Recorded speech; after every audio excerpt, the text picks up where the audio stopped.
Perkenalkan teman-teman, nama saya Daniel Dian Utama dari Universitas Cyber Asia. Pada malam hari ini saya ingin menjelaskan building networking dalam konteks STK Humanisme. Nah, building network atau membangun jaringan itu sendiri adalah suatu proses yang penting dalam berbagai bidang tentunya, terutama di dalam dunia bisnis dan dunia profesional. Dalam konteks estetika humanisme, konsep ini juga mendapatkan dimensi yang lebih dalam atau maknanya lebih dalam ya.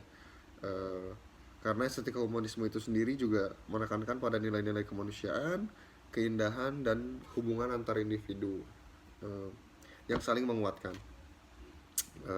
Estetika humanisme adalah pendekatan yang menekankan pada pentingnya nilai-nilai kemanusiaan dan keindahan dalam setiap aspek kehidupan.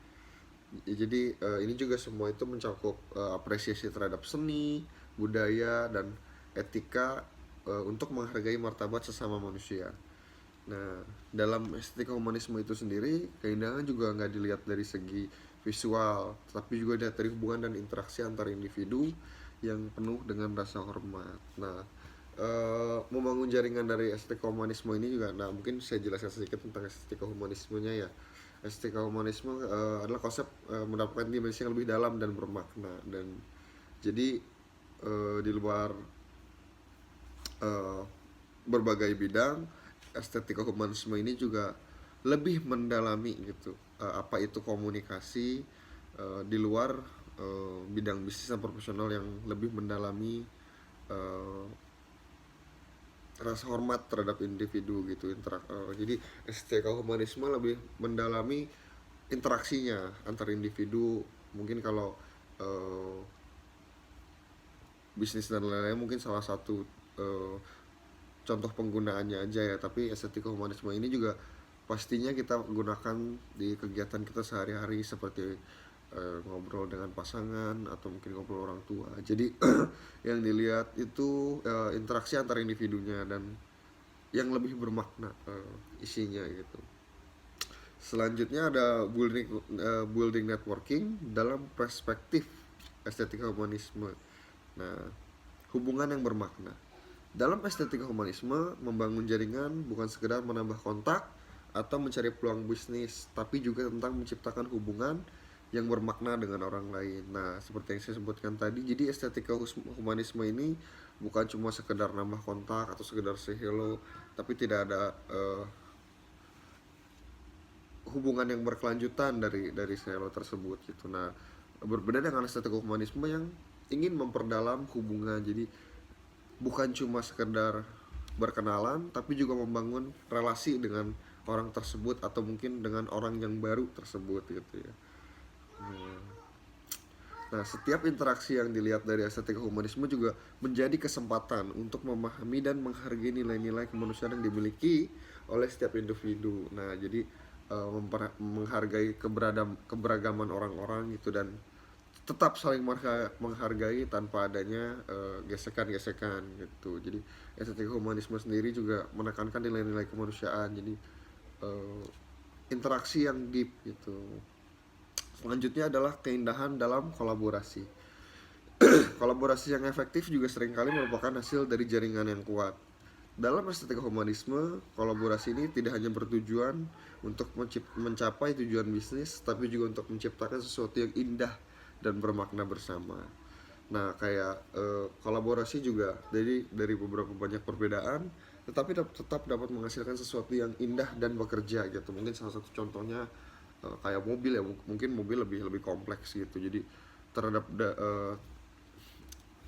terbangun gitu, tergabung dari beberapa banyak part seperti mesin, ban, knalpot, dan mungkin lain-lain, tapi mereka berkolaborasi dan menjadikan sesuatu yang indah dan bermakna gitu. Jadi kendaraan utuh yang bisa berjalan dan membawa kita kemana-mana gitu misalkan gitu ya.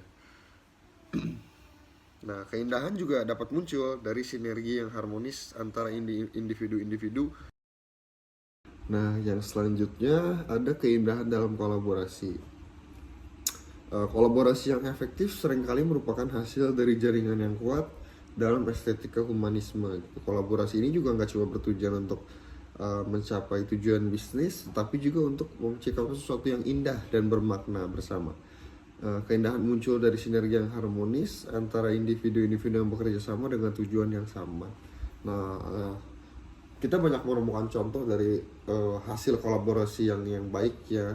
Mungkin contohnya seperti mobil gitu. Mobil kan tergabung dari beberapa banyak kolaborasi mesin dan hal-hal kompleks lainnya yang menciptakan sesuatu yang harmonis gitu dan berguna ya mobil jadi bisa berjalan dengan adanya komponen. Nah, adapun salah satu contohnya ya, bila salah satu kolaborasi tersebut tidak bekerja gitu, atau salah satu komponen ada yang tidak bekerja, seperti semuanya bekerja tapi ban misalkan bocor, tentu saja juga mobil itu tidak bisa beroperasi dengan baik ya, pincang gitu. Nah, sama juga dengan estetika humanisme ini gitu, jika banyak juga kolaborasi-kolaborasi yang menciptakan sesuatu yang efektif dan nggak cuma bertujuan untuk memperluas bisnis ya, tapi juga memperdalam antar individu itu sendiri. Nah, selanjutnya adalah etika dalam berinteraksi. Networking yang didasarkan oleh estetika humanisme selalu mempertimbangkan etika dalam setiap interaksi. Ini berarti ini mencakup menghargai integritas, kejujuran, dan transparansi dalam membangun sebuah hubungan. Estetika humanisme ini juga memastikan bahwa hubungan yang dibangun adalah tulus dan berkelanjutan. Dan jadi estetika humanisme ini memperdalam interaksi yang baik gitu, interaksi yang penuh hormat dan beretika, sehingga hubungan yang terjalin juga bukan hubungan yang buruk ya, hubungan yang langgeng dan berkelanjutan gitu. Nah, yang selanjutnya ada empati dan kemanusiaan. Salah satu elemen yang penting dalam estetika humanisme ini adalah empati atau rasa iba, rasa perasaan gitu ya, dalam konteks networking tentu saja. Ini berarti kita sebagai individu ingin mendengarkan dengan penuh perhatian, memahami perasaan dan perspektif orang lain, dan menunjukkan kepedulian yang tulus. Berempati menciptakan koneksi yang lebih dalam dan hubungan yang lebih kuat. Jadi dengan adanya estetika humanisme yang atau hubungan yang dibangun dari empati, biasanya akan lebih menciptakan hubungan yang lebih kuat, karena dalam menjalin hubungan tersebut tidak ada kepura-puraan gitu. Ada sesuatu yang tulus dibangun di dalam hubungan tersebut, yang tentu saja menciptakan koneksi yang lebih erat ya terhadap individu tersebut. Jadi, nah selanjutnya ada keberagaman dan inklusi. Estetika humanisme juga menekankan pentingnya keberagaman dan inklusi. Membangun jaringan yang kuat berarti menghargai dan merangkul perbedaan. Ini menciptakan lingkungan yang kaya akan perspektif dan ide yang pada akhirnya memperkaya setiap kolaborasi dan interaksi. Jadi tentu saja kita juga tahu ya, setiap individu pasti punya pemikiran dan keinginannya masing-masing, yang tentu saja setiap orang pasti beda-beda. Dan estetika humanisme menekankan bagaimana caranya dengan perbedaan perspektif dan sudut pandang itu setiap individu ini tidak menjatuhkan, malah saling menghargai perspektif, dan malah bisa terjadi kolaborasi tersebut tadi yang kita sebut sebelumnya. Jadi dengan perbedaan ide, perbedaan ideologi, perbedaan perspektif malah memperkaya dari kolaborasi tersebut gitu, dan malah bisa menjadi kolaborasi yang sempurna lah bisa dibilang ya, dengan banyak perbedaan itu gitu. Selanjutnya ada implementasi dari building networking dalam estetika humanisme. Jadi penempatan penggunaan building network ini yang didasari oleh estetika humanisme. Contohnya ada event dan gathering ya, mengadakan acara atau pertemuan yang didesain untuk mempertemukan individu dengan latar belakang yang beragam dalam suasana yang menghargai nilai-nilai kemanusiaan. Acara ini bisa berupa diskusi, lokakarya, atau kegiatan seni yang mengedepankan kolaborasi dan apresiasi terhadap keindahan. Jadi mungkin salah satu contohnya adalah membuat event expo, art gallery gitu. Tentu saja artis-artis seni juga banyak ya, banyak artis seni, ada aliran surrealisme, aliran abstrak, tapi mereka semua tergabung dalam satu grup, yaitu penyuka seni gitu. Walaupun seni yang dianut banyak, mereka tetap dapat menghargai aliran-aliran tersebut, karena mereka sebenarnya satu, yaitu penyuka seni gitu. Jadi salah satu tujuan dari event dan gathering itu adalah menyatukan artis-artis seni walaupun banyak aliran seninya di dalamnya gitu.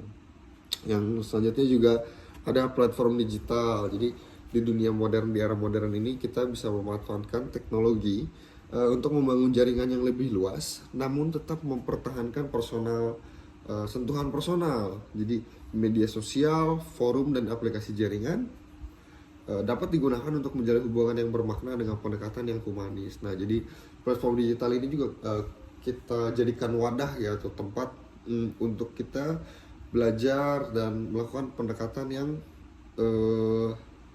humanis tetap ya, walaupun mungkin kita tidak bisa bertatap langsung, tapi tetap bisa menjalin hubungan yang harmonis, karena sekarang udah ada video call dan lain-lain. Jadi nada bicara, ekspresi muka tetap tersirat walaupun kita tidak bertemu langsung gitu.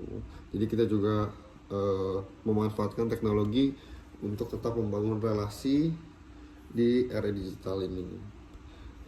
Selanjutnya adalah mentorship dan bimbingan.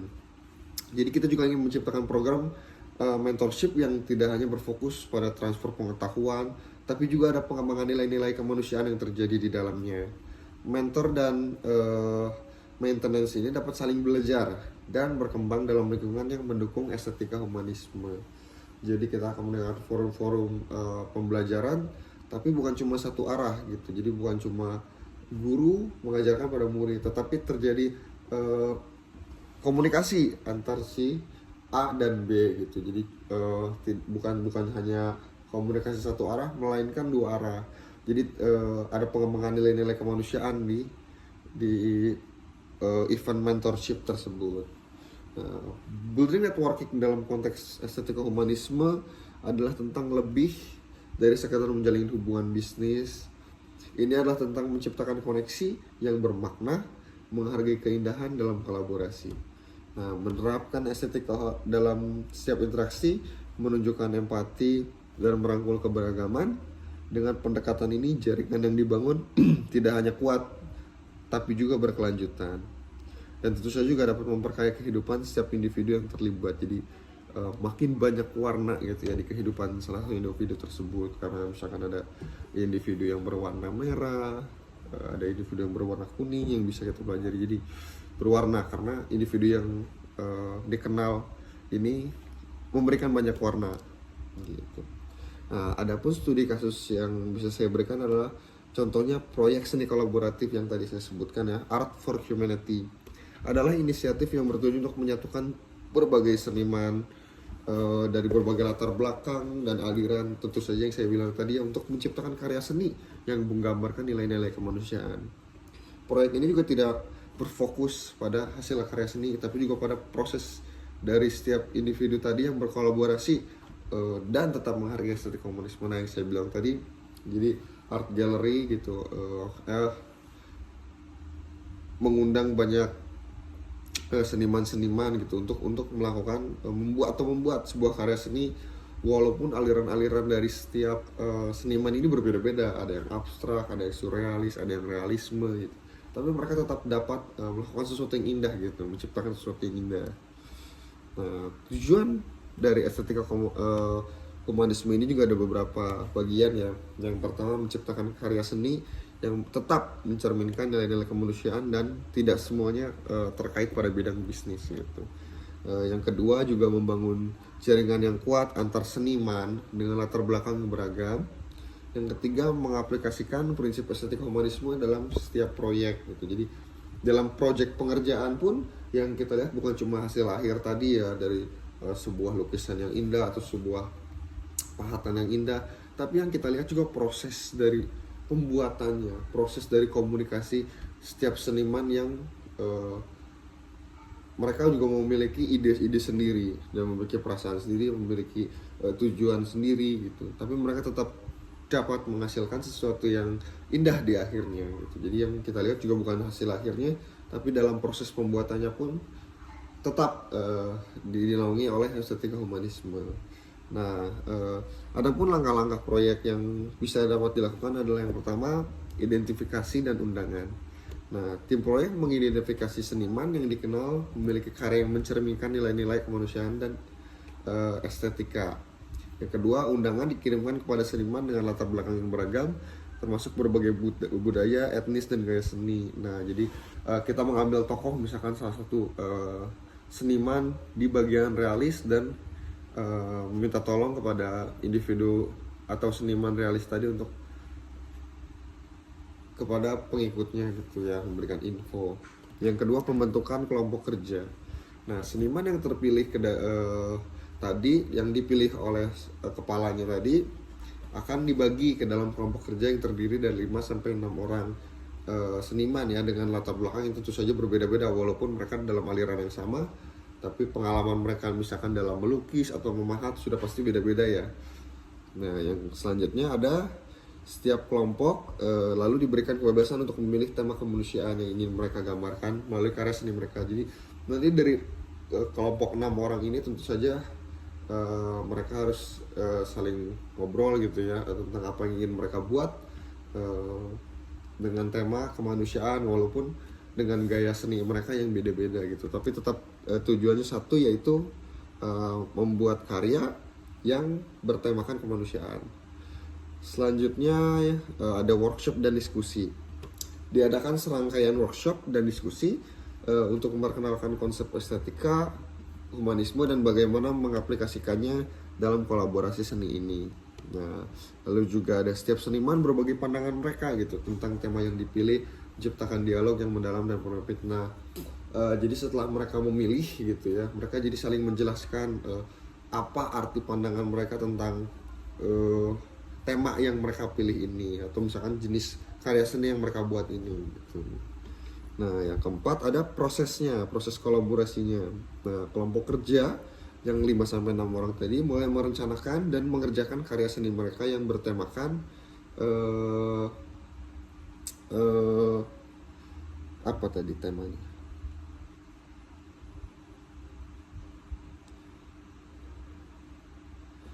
Ya, tema masing-masing yang dipilih ya gitu. Nah, lalu prinsip-prinsip estetika humanisme diterapkan dengan fokus pada keindahan dalam kolaborasi, etika dalam interaksi. Jadi dan penghargaan terhadap setiap kontribusi individu. Jadi di dalam pengerjaan karya seninya pun mereka saling menghargai dan saling mensupport ya di bagian bidang-bidang yang mereka kerjakan. Misalkan satu ada yang mengerjakan bagian bawahnya, sebagian seniman yang mengerjakan atas, tapi mereka tetap saling menghargai pekerjaan yang mereka buat. Selanjutnya ada pameran dan refleksi. Karya seni yang dihasilkan oleh artis-artis tadi dipamerkan dalam sebuah acara mengundang publik untuk melihat dan mengapresiasi hasil kolaborasi tersebut, entah seninya apa ya gitu. Nah, selanjutnya ada sesi refleksi diadakan di mana seniman berbagi pengalaman mereka dalam proyek ini, menyoroti bagaimana estetika humanisme memperkaya proses dan hasil akhir. Jadi kita juga akan mengadakan sesi mengundang seniman-seniman tadi ke atas panggung untuk menceritakan pengalaman-pengalaman mereka dalam proses sampai hasil akhir, tapi menyoroti tentang estetika humanismenya gitu. Selanjutnya ada hasil dan tujuan dari karya seni ini. Karya seni yang menginspirasi, karya-karya yang dihasilkan tidak hanya indah secara visual, tapi juga menggambarkan nilai-nilai kemanusiaan yang mendalam, seperti empati, kerjasama, dan keberagaman. Selanjutnya ada jaringan yang kuat dan berkelanjutan. Jadi seniman yang sudah terlibat dalam proyek ini membangun hubungan yang kuat dan berkelanjutan. Banyak dari mereka yang berkelanjutan kolaborasi di proyek-proyek lain, misalnya menciptakan jaringan yang kaya akan ide dan perspektif baru. Selanjutnya juga dari segi publik, pameran karya di sini juga diharapkan untuk meningkatkan kesadaran publik tentang pentingnya nilai-nilai kemanusiaan dalam seni dan kehidupan sehari-hari gitu. Jadi kesimpulannya adalah proyek Art of Humanity ini adalah contoh nyata bagaimana building networking dalam konteks estetika humanisme dapat menghasilkan hubungan yang bermakna dan karya yang indah melalui kolaborasi yang menghargai nilai-nilai kemanusiaan. Walaupun perbedaan tadi ya, proyek ini juga nggak cuma untuk tujuan artistik, tapi juga menciptakan dampak positif yang luas dalam komunitas seni dan masyarakat pada umumnya. Nah, jadi penjelasan tadi tentang Golden Network dalam konteks etik humanisme, eh, intinya adalah untuk mendalami komunikasi dan menciptakan etika komunikasi yang baik dan tulus agar menciptakan komunitas yang berkelanjutan. Nah, mungkin segitu aja penjelasan saya tentang building networking dalam konteks etika humanisme. Kurang lebihnya saya mohon maaf bila ada kesalahan kata. Saya ucapkan terima kasih untuk waktu dan tempat yang sudah diberikan. Terima kasih, sampai bertemu di PowerPoint selanjutnya.